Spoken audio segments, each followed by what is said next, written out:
ihan normaaleitakin asioita voi tehdä niin monella eri tavalla ja lähteä toteuttaa semmoisia asioita, mitkä ei ehkä semmoiseen perusajatukseen kuulu ollenkaan.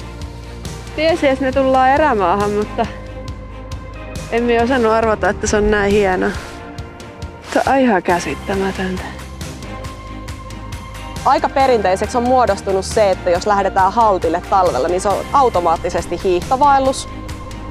Mutta miksei se voi olla vaikka pyörävaellus?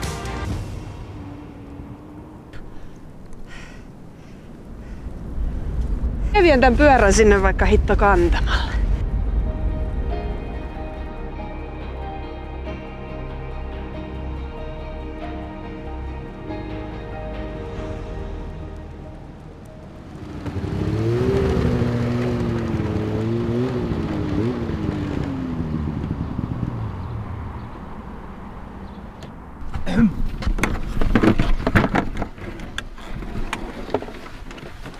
Mites tää vyyhti lähtee tästä purkaan? Mistä sitä pitäisi aloittaa? Me ollaan saavuttu just Kilpisjärvelle ja tässä on alkanut just tavaravälppäys ahkioihin ja ahkiot tulee meillä pyörien perään, koska me lähdetään sähköfatbikeilla haltille. Minä on Kanerva, tämmönen iloinen pieni seikkailija ja elämäntaian lähettiläs. Vau. En oo koskaan ennen käynyt haltilla. Enkä oikeastaan koko Käsivarren erämaassa ja nyt sit lähdetään pyörillä. Ai nää ilmapallot. Minulla on syntymäpäivä tänään. Se on hyvä päivä lähteä toteuttaa unelmia. Halti on tunturi Suomen ja Norjan rajalla Käsivarren erämaassa noin 55 kilsan matkan päässä Kilpisjärveltä. Haltilla sijaitsee myös Suomen korkein kohta ja sen takia niin minä kuin monet muutkin siellä haluaa elämässään ainakin kerran käydä. Mutta en ole koskaan kyllä tiennyt, että miten, että kesällä vai talvella. Mutta sitten kun Antti sanoi, että lähdetäänkö pyörillä, niin olin kyllä välittömästi, että joo, mennään. Että voiko Suomessa olla tällaista? En tiedä. Kyllä on. Mutta onhan tää nyt ihan siis älytöntä. Jos tällaisessa porukassa ja tällaisissa maisemissa tämmöisellä säällä saa viettää oma syntymäpäivänsä, niin en tiedä mikä voisi olla sen parempaa.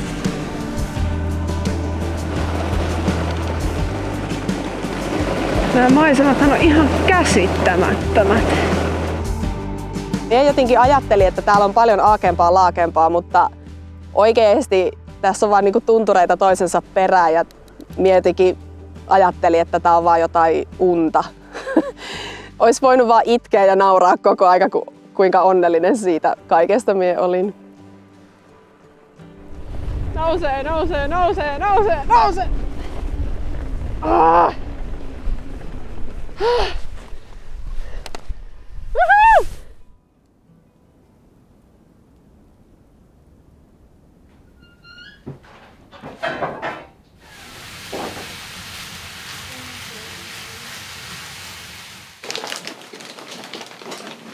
Erittäin jees. Paljon onnea, Kanerva!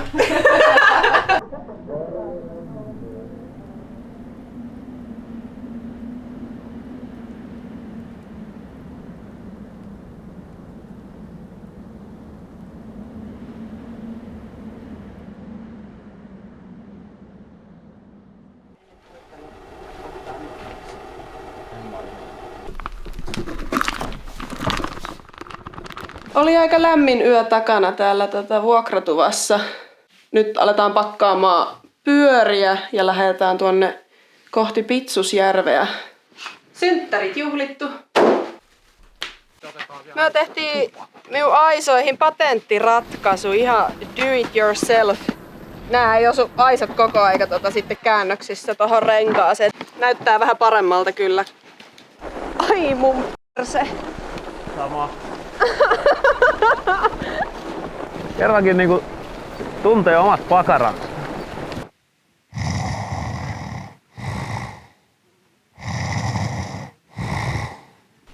Noniin.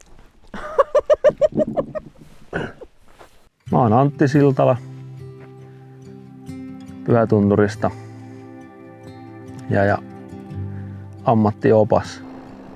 Täällä nyt ollaan oltu jo, olisikohan tää nyt 4. retki pyörillä ja kaiken kaikkiaan varmaan 20 retkeä Haltin suunnalla. Tää on niinku konseptina mun mielestä hyvä se, että sä pääset pyörällä talvella tämmöisiin olosuhteisiin ja maastoihin ja maisemiin. Mutta se tosiaan vaatii sen, että sulla on tuo läskipyörä ja tännekin voi tulla pyörällä niinku luomuna, että sulla ei ole sähköjä. Mutta sitten on sähkön avulla me ollaan ikään kuin kaikki samalla levelillä. Et sun ei tarvi olla niinku mikään huippu-urheilija tai pyöräilijä, että sä voit tulla tänne. Tämä on sitä niin kutsuttua kalsariajoa. On muuten aika lämmin keli. Nyt me aletaan laskeutua tuonne Meekonlaaksoon ja Meekonlaakso näkyy tuossa eessä. Tossa on Saivaara. Se on tommonen niinku pitkulainen korkea tunturi, mutta sitten kun me ollaan niinku tavallaan siinä linjalla, niin sit se on semmonen töppyrä, sokeritöppyrä. Halti näkyy tuolla. En oo ihan varma mikä se noista huipuista on, mutta...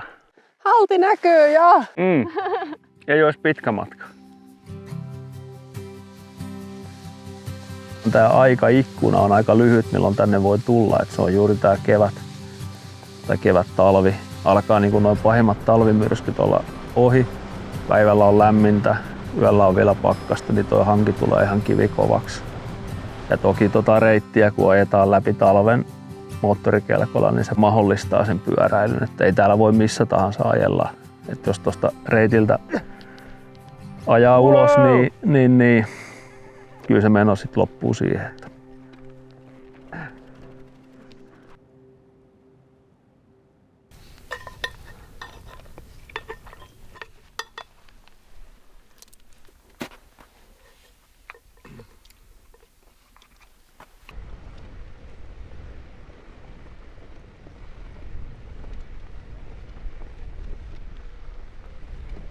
Se on hyvä, että me mennään kelkkauraa, koska jos pitäisi mennä hankikannolla, niin tää ei oo kyllä mitään hankikantoa, perhana. Me jätettiin pyörät tuonne reitin varteen ja lähdettiin kävellen katsomaan Suomen suurinta vapaasti putoavaa vesiputousta, eli Pitsuskengästä. Mennään katsomaan minkälainen se on.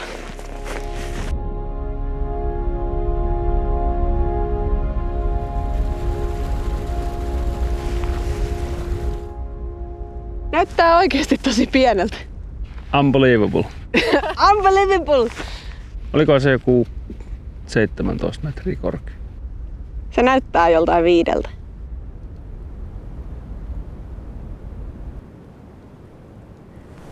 Tuntureiden välissä pilkottaa Halti. Sinne me oltais menossa huomenna. Nyt tuossa edessä on näkyvillä jo tuo Pitsusjärven varaustupa, niin sinne täksi yöksi. Kauhea höpötys kuuluu sieltä kaukaa. Oi.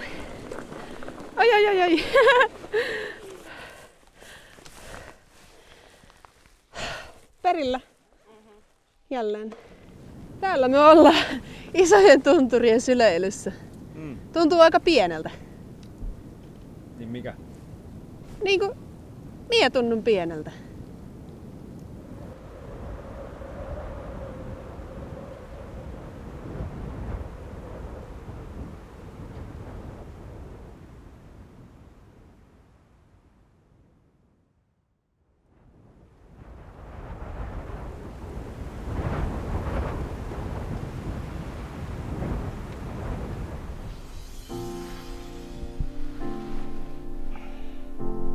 Minä rakastan aurinkoa. Minä saan siitä niin paljon voimaa. Mahtava sää. Nyt tuli myös sitä tuulta, mitä nyt yleensä täällä Käsivarren erämaassa on.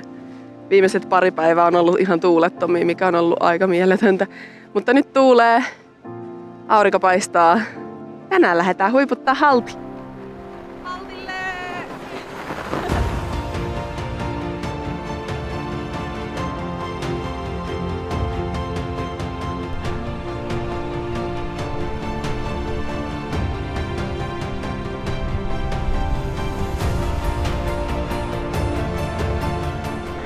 viimeisillä metreillä melkein ollaan jo. Kyllä vähän reisissä tuntuu. Sähköistä huolimatta.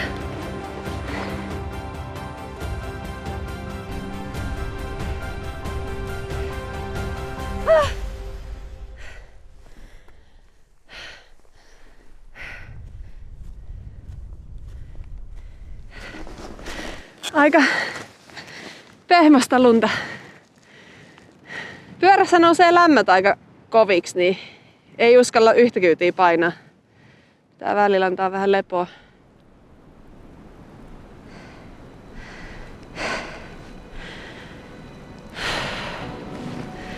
Ei tässä mitään. Vähän jyrkkää. Vetää sinkkiä toi huippu.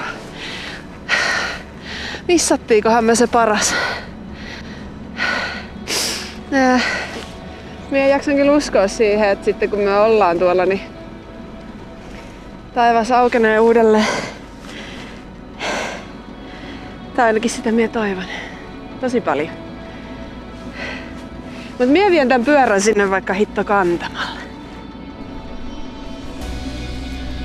Täällä nämä kelit saattaa muuttua hyvinkin nopeasti ja jos semmonen lumimyrsky tulee päälle, niin näkyvyys saattaa mennä ihan niin kuin käytännössä kokonaan. Moni varmaan saattaa ihmetellä, kun näitä on 20-30 metrin välein paikotellen näitä tikkuja, mutta sitten kun se näkyvyys menee, niin se voi olla se näkyvyys se 20 metriä.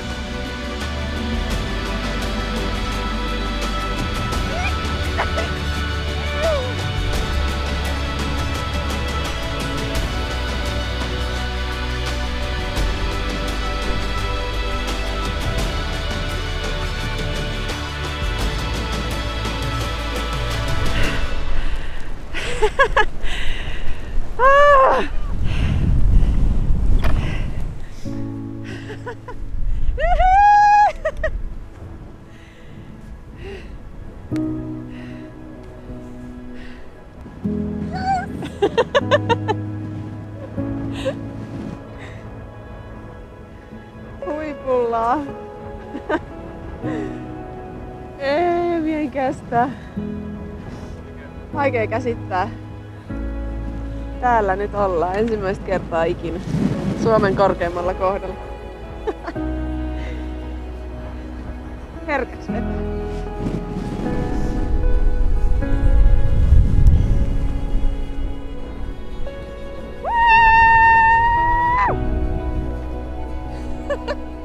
Käytiin halti huipulla ja upeatahan se oli, mutta totta kai odotin enemmikseen näitä maisemia.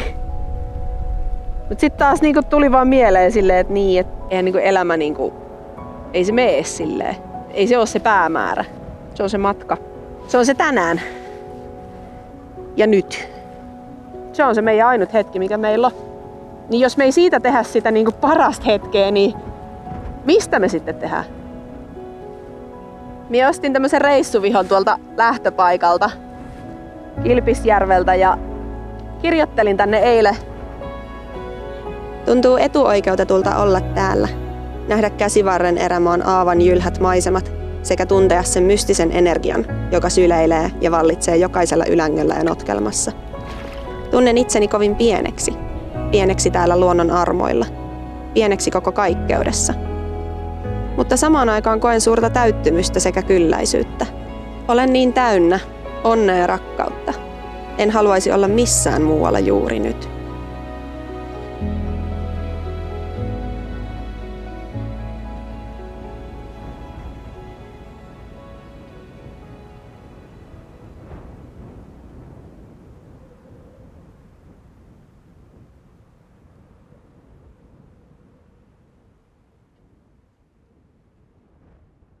Kolmas aamu, 4. päivä. Jostain syystä oltiin yllättävän ripeitä tänä aamuna. Kai sitä tottuu jo tähän tavaravälppäykseen. Nyt on myös ahkio laitettu ihan uuteen uskoon. Se on aika paljon heilunut tuossa perässä ja joka kerta ollaan vähän fiksattu eri tavalla, niin nyt ollaan tehty ihan uusi tämmönen systeemi, millä se nyt on kiinni. Katsotaan miten se toimii. No nyt se on paljon parempi. huomattavasti minä tunnen sen, kuinka paljon parempi se on.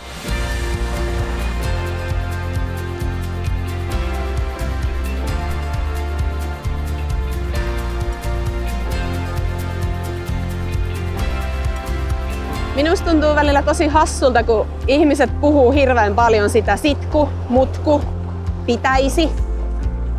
Ja ei se kuitenkaan onnistu. Ilman, että he edes yrittää. Ja se uskomusjärjestelmä pitäisi murtaa. Se ei onkin, että miksi ei. Ajatellaan aina mieluummin, että totta kai se on mahdollista. Totta kai mie onnistun, totta kai siihen pystyy.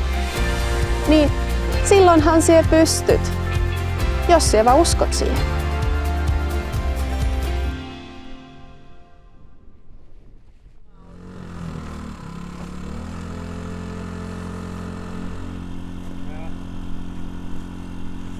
Varavirta siellä. Pieni aggregaatti, jolla saadaan akut täyteen.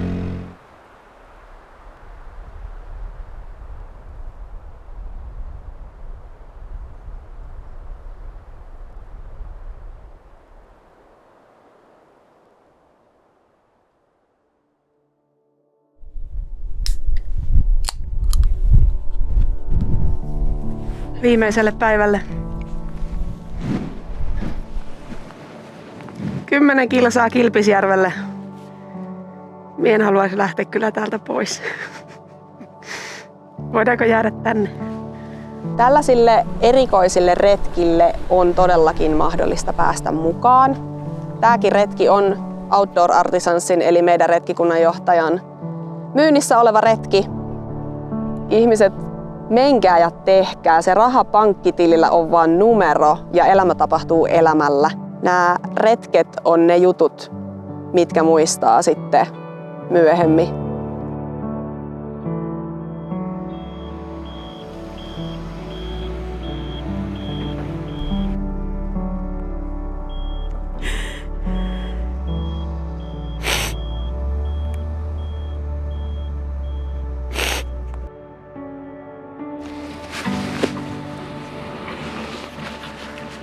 Elämäni paras reissu. Ja heittämällä. Sähköfat-paikeilla haltilla käyty, noin reilu 100 kilsaa pyöräilty ja kyllä tuossa maaliin tullessa itku tuliko. Jotenkin oon unelmoinut tästä nyt jo sen verran pitkään ja nyt se kokonaisuus on koettu ja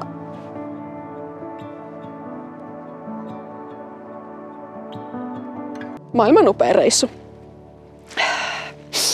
Mennään saunaan.